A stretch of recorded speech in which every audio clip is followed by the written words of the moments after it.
안녕하세요. 오늘은 중국의 1인 프랑스가 울면서 다급하게 한국을 찾은 이유라는 식으로 얘기하고 있습니다. 2년 전 중국은 한국을 제치고 프랑스에 엄청난 뒤를 따랐습니다. 당시 한국은 승리를 자신했었는데 뜻밖의 프랑스가 중국 손을 들어주소 당혹감을 감출 수 없었는데요. 바로 세계 3대 해운사인 프랑스 CMA 심지어 이미 세계 최대 규모의 컨테이너선을 발주한 것입니다. 당시 1조 6천억 원 규모의 선박이었으며 국내 조선 3사가 모두 참여할 정도로 열기가 뜨거웠습니다. 그중 시의 메시지가 단독 거래를 하던 현대중공업이 수주를 따낼 것으로 전문가들은 예상했습니다만 막판에 중국은 10% 내외의 저렴한 가격을 제시해 프랑스로부터 거래를 따내게 된 것입니다. 이렇게 단가를 낮출 수 있었던 것은 중국 정부가 막대한 보조금을 지원해줬기 때문에 가능했습니다. 당시 중국에 밀린 것도 안 좋았지만 그들이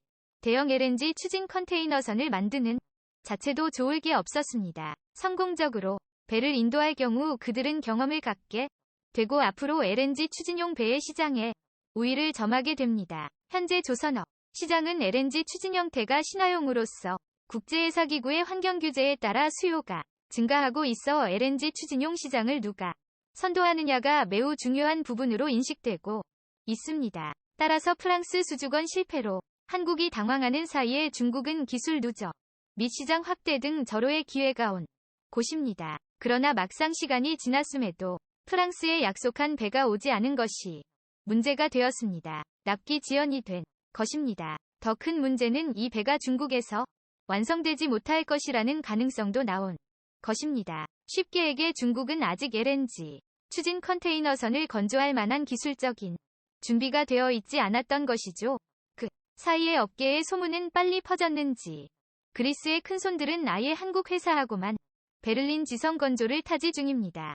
그리스 선사 캐피털 마린타임으로부터 LNG 연료 추진 초대형 원유 운반선 14척을 수주할 가능성이 제기된 것이죠. 지난달 건조의 향서를 체결했으며 총 계약 규모는 15억 달러에 이르는 것으로 전해졌습니다. 한편 프랑스가 중국시 SX시에 맡긴 LNG 컨테이너선은 중국에서 건조를 멈추고 한국 조선소로 넘어오게 될 것으로 전망이 나오고 있습니다. 중국에서는 완성이 불가능하자 다급하게 한국에 노출되어 그 일을 마무리한다는 것입니다. 프랑스 선사는 10% 위 낮은 가격이라고 중국 CSC를 택했으나 결국 두 차례의 납기 지연으로 인한 손해와 다시 한국의 배를 맡기는 것에 대한 비용까지 고려한다면 큰 타격을 입을 수밖에 없는 것입니다.